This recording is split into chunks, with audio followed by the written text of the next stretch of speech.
Salut tout le monde, bienvenue à cette deuxième saison du balado L'Assemblée, le podcast Magic the Gathering, présenté par, bien sûr, les mêmes hôtes, soit moi, Emilio Constanza. Et moi-même, Massimo Verrecchia, welcome back. Oui, bienvenue tout le monde, ça fait longtemps, puis ça fait vraiment du bien d'être de retour pour vous parler un petit peu de tout ce qui se passe au niveau Magic the Gathering, autant du jeu en tant que tel, mais qu'il y a des nouvelles qui se passent aussi à l'échelle locale.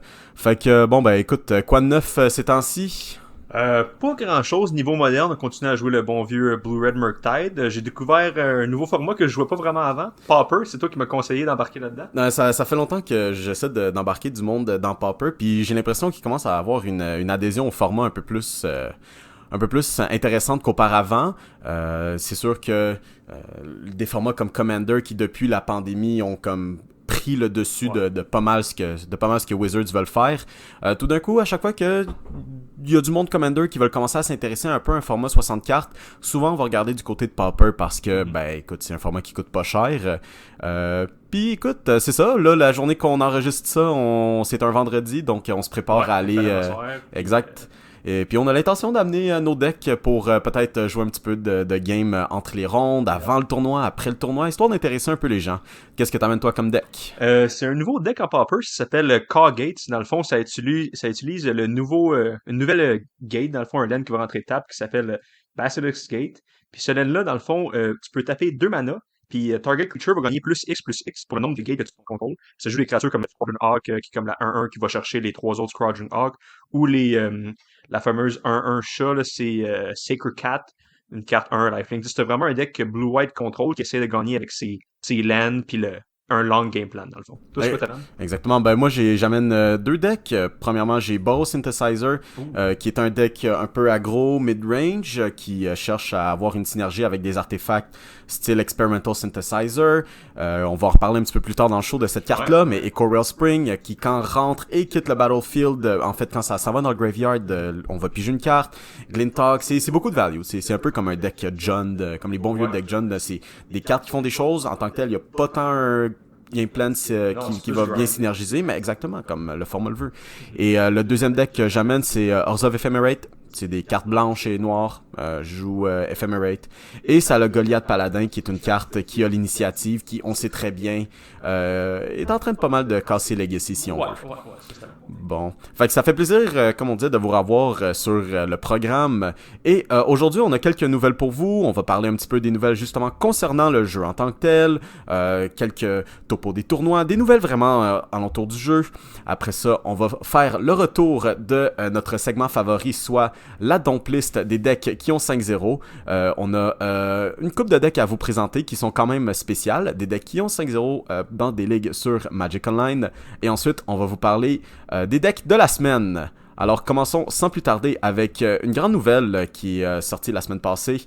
PlayMTG avait annoncé la prochaine saison des championnats qualificatif. Et à chaque fois, il y a un certain entrain. On se dit, ça va être quoi, tu sais, peut-être le format du prochain Regional Championship, ça va être quoi le format des prochains championnats régionaux.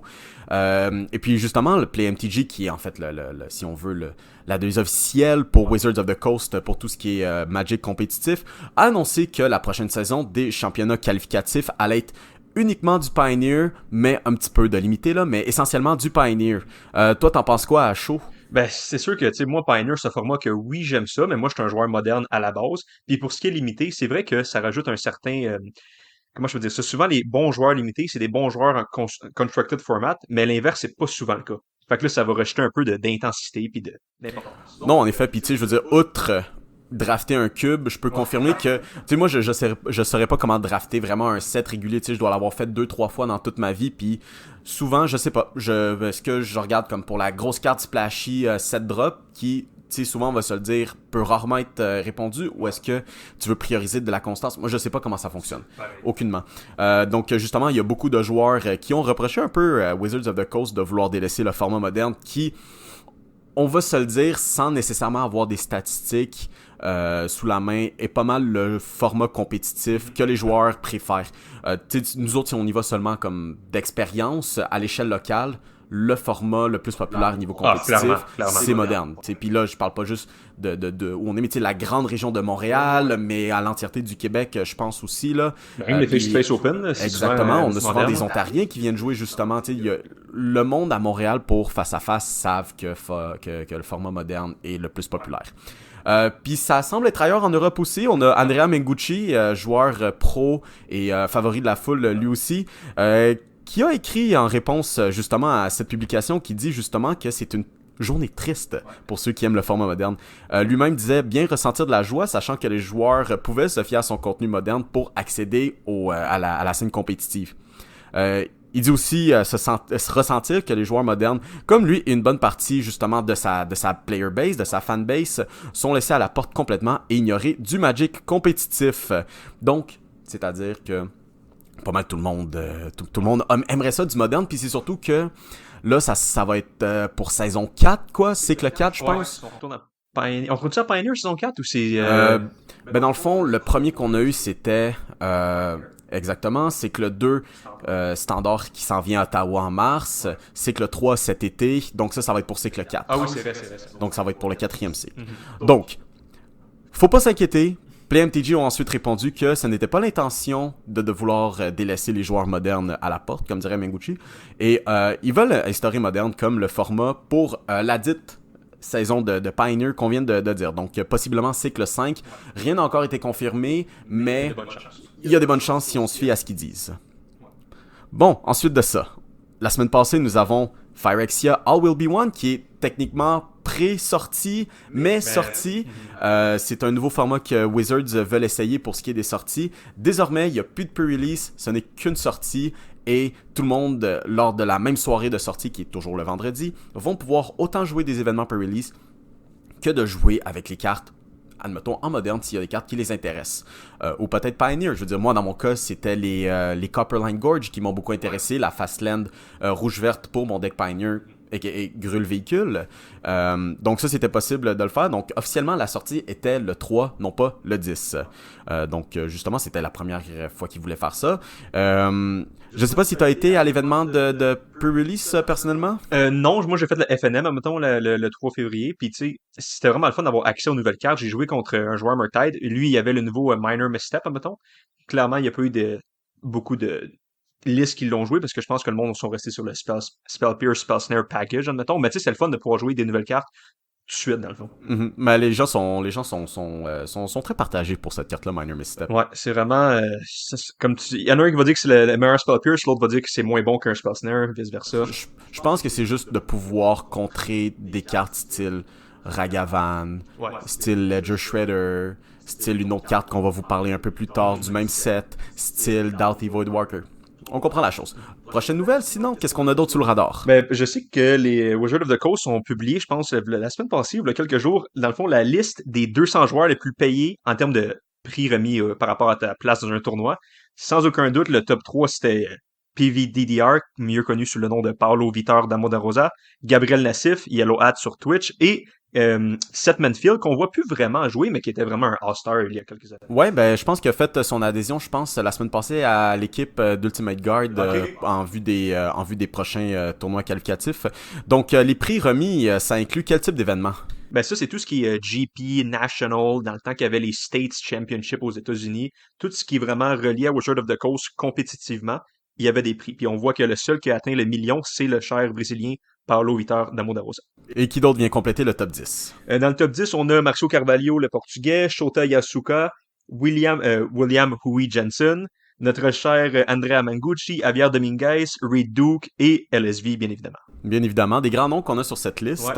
Ouais. Notons aussi que justement cette liste pour le top 10 va n'importe où entre justement 541 000 $ jusqu'à justement le seuil du million qui a été atteint par Paolo Vitor Damo da Rosa. Notons que la différence entre la première et la deuxième place est assez énorme. Pour mettre un peu les chiffres en perspective, on l'a dit, plus précisément, Paolo, c'est 1 94 485 $ et la deuxième position occupée par Gabriel Nassif est un total de 722 260 $. Donc, excusez-moi, l'écart est vraiment intense entre les deux. Notons aussi que Magic, pour ce qui est de la structure compétitive, c'est pas la seule façon qu'ils se font de l'argent. Il y en a qui vont vendre sur Patreon exactement. Il y en a qui vont faire, qui vont travailler sur Twitch. Il y en a qui vont faire du contenu YouTube. Il y en a qui sont littéralement sous contrat par Wizards, malgré que ça existe plus maintenant. Ouais, ça la MPL, ouais. Et d'autre façon, il y en a qui c'était d'écrire des articles pour Star City Games dans le temps qu'ils faisaient encore du contenu compétitif, mais produit d'une autre époque. Bon, donc on va prendre une première petite pause et au retour de la pause, on va vous parler un petit peu de la 5-0 Dump List. À plus tard. Et on est de retour pour le deuxième segment du balado L'Assemblée.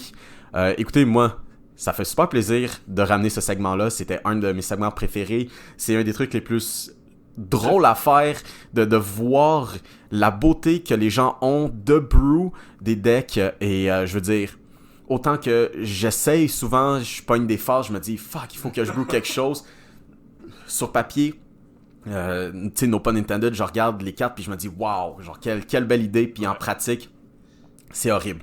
Puis tu sais, je veux dire, les deux, on a des expériences dans le cas. Tu sais, je veux dire, j'essaie de penser, là. Moi, j'ai essayé de forcer The Rock post Run and Six, là. Fait que ça, c'était un genre de brew qui était pas bon. J'ai essayé des decks Mono Red Phoenix après le ban de looting. Des affaires comme ça, qui étaient fun à faire, mais rarement un bon ROI, si je peux me permettre. Exactement. Donc, on s'est permis d'aller regarder un petit peu ce qui s'est passé sur MTG Goldfish, de regarder la bannière des decks qui ont bien fait 5-0. Il y en a un là-dedans qu'on a triché. C'est un deck qui est venu en 4e place, soit 3-1 d'un préliminaire la semaine passée. Rentrons tout de suite. Le premier deck que j'ai à présenter, c'est Orzhov Ephemerate / Reanimator. Puis pour certains, d'emblée, vont se dire Orzhov Ephemerate a été un deck assez populaire après la sortie de Modern Horizons 2. Les decks Orzhov Stoneblade, on avait un ami qui a joué pendant très longtemps cette version-là. Et puis là, on se dit, wow, ok, on a perdu un peu de vue le deck. Et puis là, c'est de retour justement pour le code Orzhov Ephemerate Reanimator. Donc, la liste justement a 5 sur Magic Online et le deck joue des cartes assez spéciales. Bien sûr, quand je dis que c'est Ephemerate, bien sûr, ça va jouer la namesake carte Ephemerate et n'importe quoi qui vont avoir des habilités qui, quand ça va rentrer sur le battlefield. Mais ensuite de ça, on commence à avoir des cartes un peu spéciales. Dans le fond, le deck, en termes de créatures, ne joue pas de 1-drop, mais en 2-drop, on peut retrouver une carte de Innistrad Crimson Vow, donc une carte toujours existante en standard, qui se nomme Fleeting Spirit. Fleeting Spirit, c'est une 3-1 pour un blanc et un gris. Va lire blanc et exile 3 cartes du graveyard. Et puis la créature va avoir First Strike jusqu'à la fin du tour. Ensuite, la deuxième habilité, on peut discarter une carte, puis exiler la créature en tant que telle, et on va la blinker. C'est tout. C'est tout ce qu'il y a, c'est une façon de la protéger, puis c'est une façon justement de domper des cartes dans le graveyard pour ensuite pouvoir les ramener plus tard. Puis justement, on a des cartes comme Archon of Cruelty, puis bien sûr les fameux Grief et Solitude, qui sont pas mal des All-Stars de l'archétype Ephemerate. Puis ensuite, on a une carte un peu spéciale en 7 drop, Phyrexian Flesh Gorger, qui est une carte qui est sortie très récemment dans Brothers War, qui a prototype pour un gris et 2 mana noirs.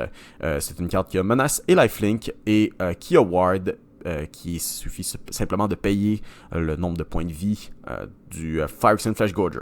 Notons que si on le prototype, ça va être une 3-3, donc ça serait payer 3 points de vie. Sauf, dans ce genre de deck, on veut tout simplement la réanimer, ou j'assume si on Ephemerate, je connais pas trop la règle, mais si on Ephemerate la carte qui a été prototype, j'ose imaginer qu'elle va revenir en 7-5, exactement comme elle se doit. Ouais, moi, j'ai vraiment été intéressé par la liste qu'on a dit qu'on a triché un peu. C'est elle de Bant Midrange, qui a fini 4e dans un prelim, dans le fond 3-1. C'est un deck que Aspiring Spike avait popularisé il y a quasiment un an, mettons. Dans le fond, c'est Bant Coco, Bant Collected Company, qui joue des cartes comme Soul Harder, Knight of Autumn, Teferi, Time Raveler, Ephemerate, qui dans le fond, c'est un deck de value. Ça veut fliquer ses permanents, ça veut fliquer ses cartes, mais ça joue en 3 of la carte Arcades de Strategist. Dans le fond, cette carte-là, c'est une 3-5 pour 4 Flying Vigilance. Et elle, ce qui est intéressant, c'est que quand elle va rentrer en jeu, excuse-moi, whenever a creature with Defender enters the battlefield under your control, tu piges une carte. Et le deck de Bansal Order va jouer 4 Wall of Omens et 4 Wall of Blossom. Le 0-4 Defender, que quand ça rentre en jeu, ça pige une carte. Mais la deuxième ligne de texte qui est intéressant par rapport à cette 3-5 Flying Vigilance, c'est que toutes les créatures qui ont Defender, quand ils attaquent, ils vont attaquer avec leur Toughness. Dans le fond, des 0-4, ils vont attaquer pour 4. Puis, c'est vraiment, ça permet de bloquer, ça permet de contrer les Ragavan. Il n'y a rien qui bloque mieux qu'un Ragavan qu'un Wall of Blossom. Et là, c'est le fait qu'après ça, tu peux turn le corner, si tu me permets l'expression, pour finir la game, ce que ce deck-là avait un peu de difficulté à faire. Et notons justement que le deck ne joue pas de Collected Company. Non, ça, c'était mon erreur. J'étais habitué de voir le deck avec 4 cocos, mais en effet, tu m'as même noté qu'il n'y a pas de coco, mais ça, c'est... Exactement. Ben, je veux dire, en même temps, on prend pour acquis que ces listes-là vont jouer des cartes comme Collected Company. Ce qui fait par contre que Arcades peut pas être cherché, mais souvent on voyait Solitude être cherché dans ces decks. Bon. Le prochain deck que j'ai à vous présenter, c'est une liste assez spicy, qui est une liste 5 couleurs Super Friends. Donc, si y a des gens qui sont un peu moins initiés au terme Super Friends, c'est un terme lorsqu'on joue un deck de Planeswalker. Vraiment, le plan de match principal, c'est de jouer des Planeswalkers, puis de pouvoir tout simplement avoir beaucoup trop de value pour l'adversaire. Donc, le deck, justement, que j'ai sous les yeux, pour commencer, a Giganta de Wellspring en compagnon, ce qui fait que on élimine beaucoup de Planeswalkers, 2 couleurs qui peuvent pas être jouées. On a qu'à passer peut-être à Jace the Mind Sculptor. Le deck va jouer le combo classique Arbor Elf et Utopia Sprawl, donnant la possibilité de jouer 4 mana au tour 2. Tout ça dans le but de caster la carte suivante, Karth the Lion. Karth the Lion est une carte qui est sortie, avec Modern Horizon 2. La carte lit. Quand ça rentre sur le battlefield, ou quand elle meurt, donc ça c'est déjà assez incroyable, on va regarder les 7 premières cartes du deck. On va révéler un Planeswalker et la mettre directement dans la main, le reste s'en va en dessous du deck. C'est déjà bien, et ça coûte 4 mana, donc justement peut être casté tour 2 si on a le combo Arbor Elf et Utopia Sprawl. Et en fait, la créature a une deuxième ligne de texte qui dit que les habilités de loyauté des Planeswalkers qu'on va activer vont coûter un additionnel plus 1 loyauté à activer. Ce qui fait que, par exemple, un Ping Renin 6 va coûter 0. Ce qui fait que ça va pas être un moins 1. Donc justement, ça fonctionne super bien avec le restant du deck. On parle de Renin 6. Renin 6 fait bien sûr partie du deck. C'est un deck 5 couleurs. On va avoir besoin de toutes nos couleurs, malgré que le deck joue Oath of Nissa, qui permet quand même d'utiliser la mana de n'importe quelle façon. Mais on a quand même besoin de Renin 6 pour avoir nos lands, parce que le deck joue tout de même les Line Binding. On va avoir Dovin Hand of Control, qui est un Planeswalker de War of the Spark, qui a une habilité statique qui lie que les artefacts, les instants et les sorceries des adversaires vont coûter 1 de plus à caster. Ce qui fait que c'est un peu de protection, justement, style Suppression Field, mais en Planeswalker. Elle a aussi une habilité -1 qui, avec Karth, va faire 0 tout le temps. Qui, jusqu'à la fin du tour, on va prevent tous les dégâts d'une source de permanent qu'on choisit. Bien sûr, ça va jouer Grist, aussi un autre All-Star Planeswalker. On va avoir Kaya Orzhov Usurper, qui est un Planeswalker qu'on voit plus vraiment en moderne. Je pense que c'était quelque chose qui était un peu plus populaire dans le temps où Arclight Phoenix était populaire. Planeswalker à 3 mana quand même. Les Planeswalkers à 3 mana, on va se le dire, c'est souvent des bons. On en a eu des très cassés dans le passé, notamment Oko qui sont maintenant choses du passé. Pikaya, elle lit pour une habilité +1 d'exiler jusqu'à 2 cartes d'un graveyard, et on va gagner 2 points de vie si au moins une créature a été exilée de cette façon-là. Elle a une habilité -1 qui, on va encore le rappeler avec Karth, est un 0, qui va exiler un permanent de mana cost 1 ou moins. Fait que ça va être beaucoup de choses. Ça va être Ayavan, ça peut être DRC, ça peut être, j'essaie de penser... ça peut hit du Graveyard 8, mettons, si l'adversaire en joue. Ça peut hit une EE, ça peut hit plein d'autres permanents qui coûtent 1 ou moins. Exactement. Puis après ça... Exactement. Puis les 2 prochaines cartes qu'on a dans les Planeswalkers, on a Teferi Time Raveler, toujours bon. Surtout quand on va avoir un deck comme ça, on va avoir le temps de jouer nos affaires sans se faire contrer, sans se faire interférer. Donc d'avoir Teferi Time Raveler est excellent. Puis ensuite, probablement mon Planeswalker préféré, Karn the Great Creator, qui, je tiens à le rappeler, empêche les habilités à activer des artefacts de l'adversaire, et en plus de ça, permet d'aller wish dans le sideboard pour un artefact et le mettre directement dans la main. Le restant du deck, comme j'ai dit, Line Binding, Utopia Sprawl, Oath of Nissa et va jouer Prismatic Ending, étant un deck 5 couleurs, un petit peu un catch-all removal. Donc, ça c'est pour les decks 5 de la semaine. Maintenant, on va virer un petit peu plus à des decks un peu, si on veut. Ben, tu sais, sont nouveaux, mais sont un peu plus, comment je peux dire ça, pas compétitifs, mais dans un sens, c'est des decks qui ont bien performé dans les challenges et non dans les ligues, qui est comme une coche en haut en termes de difficulté. C'est vraiment des decks, soit qu'on voit pas souvent ou qui ont été innovés. Ça, mettons, moi, je vais commencer par le deck moderne. Ça, c'est, je sais pas comment on peut l'appeler, 8 Blast. Oui, ben je pense que techniquement on peut lui donner le nom 8 Blast. Ok, ben dans le fond, ça va lui aussi utiliser le compagnon Giganta. Ça va jouer 16 créatures, donc 4 Bomat Courrier, 4 DRC, 4 Ragavan et 4 Voldaren Epicer. C'est une commune qui a l'air de rien en soi, parce que c'est une 1-1 pour 1. Quand ça va rentrer en jeu, ça va faire 1 damage à tous les opponents, mais ça va aussi créer un Blood Token.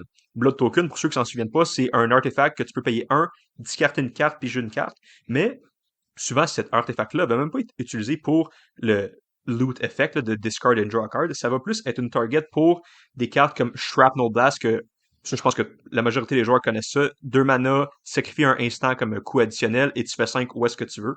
C'est vraiment des cartes qui vont utiliser. C'est un deck qui va jouer 4 Mishra's Bauble, 4 Experimental Synthesizer, la carte que tu joues en Pauper. Exactement, puis tu sais, Experimental Synthesizer, j'ai dit qu'on allait en reparler, et voilà, donc Experimental Synthesizer, c'est une commune, aussi, by the way, pour un mana de Kamigawa Neon Dynasty, quand elle rentre sur le battlefield ou quitte le battlefield, donc ça peut être de n'importe quelle façon, on va exiler la première carte du deck, ce qui fait que ça a le même effet que quelque chose comme, excusez-moi, Reckless Impulse ou Light Up the Stage, qui donne juste accès à plus de cartes. Après ça, later on, durant le tour, sauf que justement, c'est jusqu'à la fin du tour. Elle a aussi une deuxième habilité qu'on peut la sacrifier et payer 3 mana, créer un de 2 samouraïs avec vigilance, puis justement, vu qu'elle va quitter le battlefield, on va avoir accès, encore une fois, à techniquement plus une carte. Deck, tout le deck coûte soit 2 ou moins, parce que la seule carte qui coûte 2, c'est Shrapnel Blast. L'autre carte qui coûte 3, c'est un Light Up the Stage, mais souvent, on va payer 1 mana avec le Spectacle habilité, parce qu'on va avoir fait du damage avec un Epicer, avec un courrier ou avec une autre des créatures. Et bien évidemment, un deck d'artefacts, ça va jouer 14 de Saga, qui est selon moi le meilleur lane en moderne, on peut dire. Probablement. Techniquement, c'est quelque chose d'un peu cocasse, c'est que le deck, techniquement, s'appelle Izzet Aggro, mais du moins la version officielle de Magic Online, pour une simple et bonne raison. En bleu, on joue Orvar the Allform, parce que, on va se le dire, ce deck-là perd à créativité si ça permet pas si on n'est pas en mesure de gagner avant de faire ça. Donc, justement, le deck, on en a eu 2 copies dans le challenge moderne du 22 janvier, donc oui, ça commence à dater un petit peu, mais quand même, le deck est pas mal installé maintenant parmi un des bons decks aggro, et toujours possible d'être construit sur un budget s'il y a des gens qui s'intéressent au format moderne. Je veux dire, on peut enlever Urza Saga, puis c'est probablement 200$ qu'on sauve du prix total du deck, parce que le restant de la pile sont pas mal des communes ou des unco, ou sinon des cartes qu'on voit pas mal juste dans ce style de deck, style Bomat Courrier, puis après ça, je veux dire, après ça, des communes là, Lightning Bolt, Shrapnel Blast, Galvanic Blast, toutes des affaires juste pour faire du dégât à l'adversaire. Ça, c'était la version aggro. Puis après ça, il y a une version Gruul qui a commencé à sortir un petit peu. Je sais que c'est très popularisé par Aspiring Spike de jouer des decks Gruul qui vont avoir beaucoup de value du graveyard. Et puis là, ça, c'est une liste justement... Dites plus 7 Blast, un peu bizarre, mais le concept est la même chose. Jouer des artefacts pour ensuite les sacrifier à des Shrapnel Blast pour faire 5 à l'adversaire, ou encore faire 4 à l'adversaire avec Galvanic Blast. La version Gruul, cependant, coupe sur les bombas de courrier. Au lieu d'avoir le playset complet, ne va jouer qu'un seul bombat de courrier.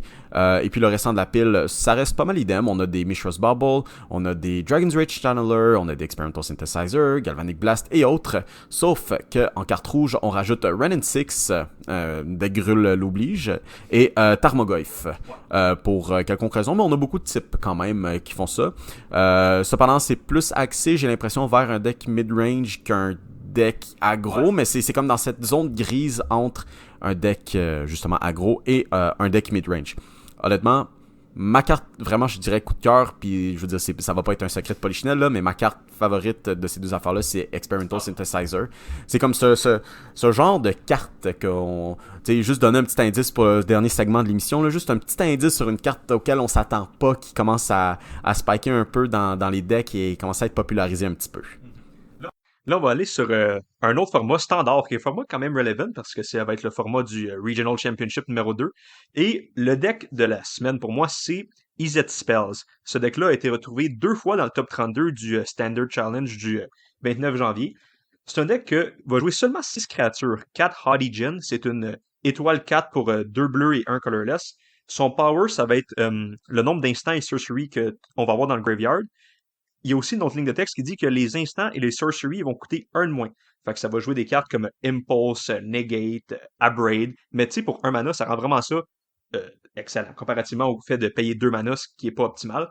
Moi, ce que j'aime beaucoup dans ce deck-là, c'est la carte Flow of Knowledge. Parce que pour ceux qui savent pas, Standard en ce moment, là, c'est un grind fest. C'est du Esper Midrange, du Grixis Midrange, du Esper Legends.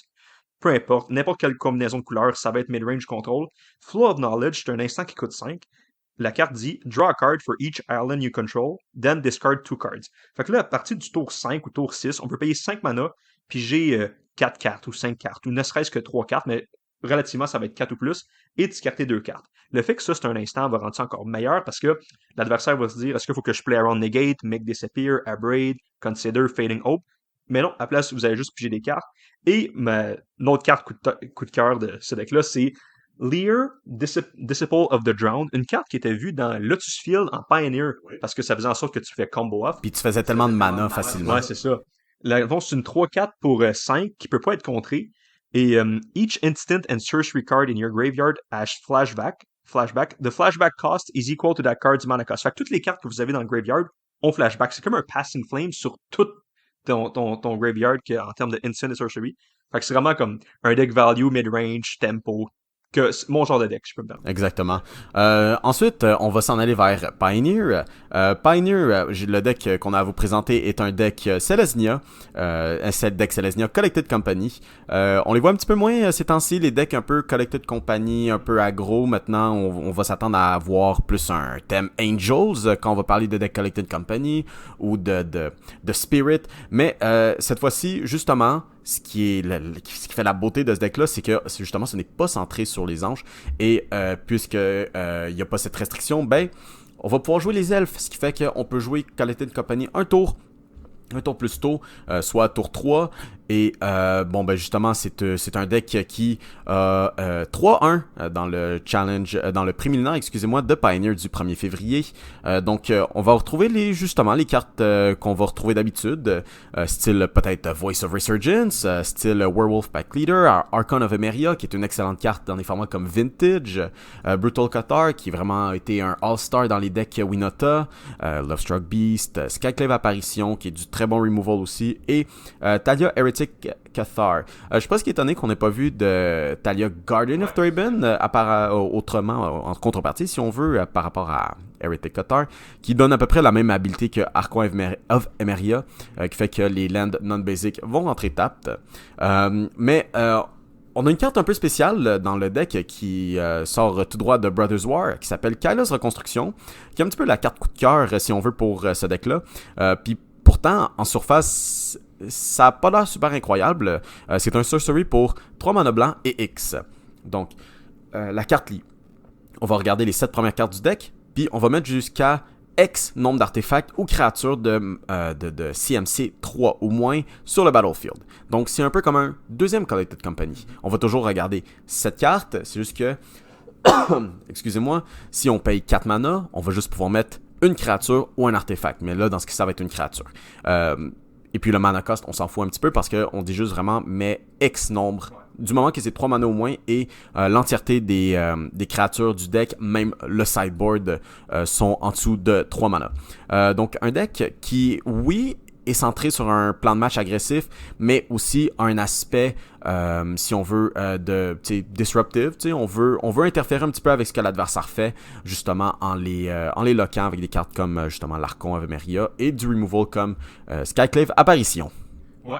Et tu sais, juste revenir sur le deck Selesnya, ce qui est le fun, c'est que Collected Company, en étant un instant speed, tu peux le faire au end step de ton adversaire, le forcer à utiliser un counter spell qui en Pioneer, je crois que ça va être peut-être un Sinister Sabotage ou un Absorb, ou le revenir dans ton tour et caster un main phase pour peut-être 3 mana ou 2 mana, la carte dont j'ai oublié le nom, bien évidemment, là, Kaila's Reconstruction. Merci, Kaila's Reconstruction, et là, go off avec un Brutal Qatar, Archon of Emeria et Talia Heretic Qatar dans le même tour. On s'habille dedans. Ouais. Là, le dernier format dont on va vous parler aujourd'hui, c'est Legacy.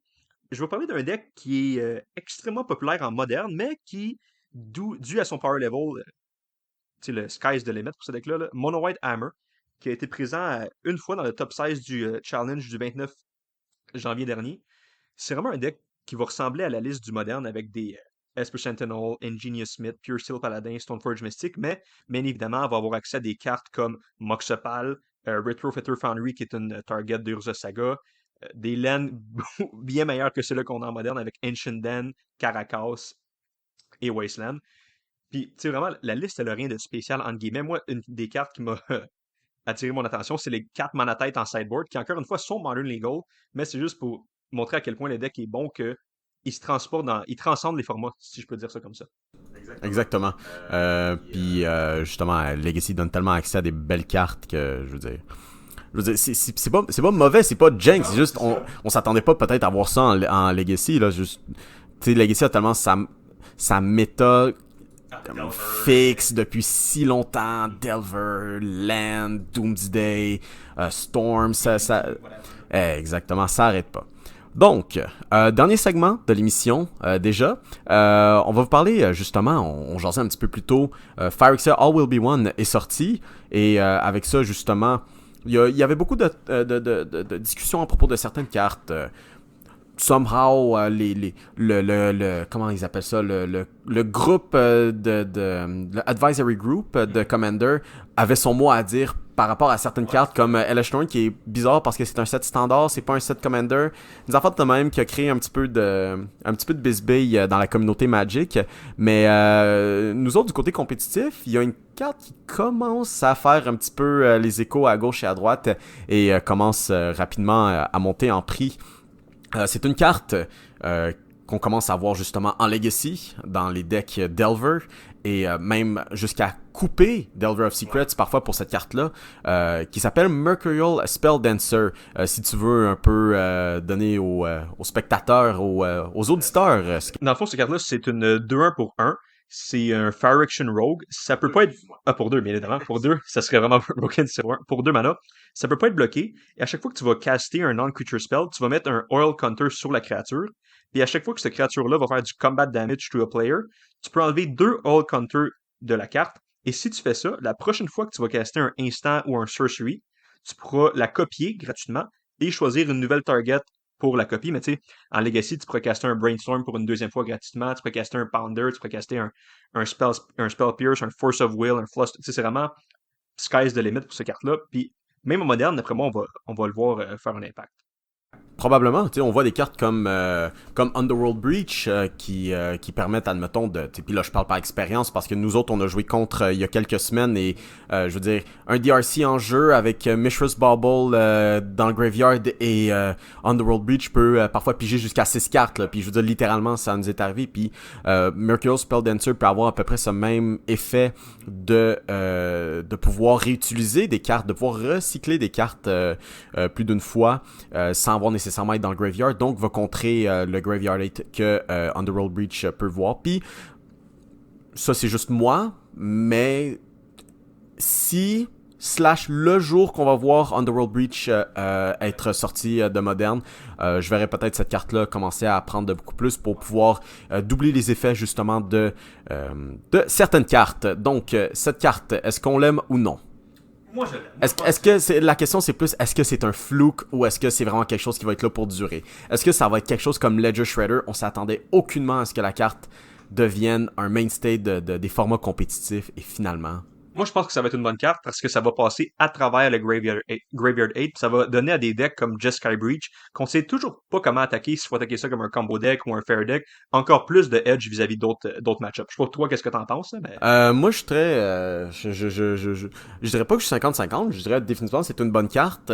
Après ça, je pense que c'est juste de construire autour de ça. Je pense pas que les joueurs Murktide auront des problèmes vraiment à incorporer cette carte-là dans le deck. C'est juste, les listes Murktide sont tellement restreintes par rapport aux cartes qu'on veut jouer. Tu sais, on veut nos Lightning Bolt, on veut nos Expressive, on veut nos Counter Spell et je veux dire, les créatures, on veut des Ragavan et absolument des DRC, des Murktide, puis des Ledger Shredder, puis très récemment, on a commencé à voir, comme on disait, des Underworld Breach s'incorporer au deck, jusqu'à parfois couper le 4e Counterspell maintenant pour en avoir juste 3. Donc là, comme un deck tempo qui commence à avoir un peu moins de spells, c'est bizarre, c'est bizarre, mais seulement le temps nous le dira qu'est-ce qui va en être de cette carte. Mais écoutez, c'est tout le temps qu'on a. Merci à tous d'avoir participé à cette première émission de la saison 2 du balado L'Assemblée. Comme on a dit plus tôt, ça fait un grand plaisir de vous retrouver. Et on vous revoit, ou du moins... bon, voit, c'est un grand mot, mais on se retrouve très bientôt pour le 2e épisode de L'Assemblée. Au revoir.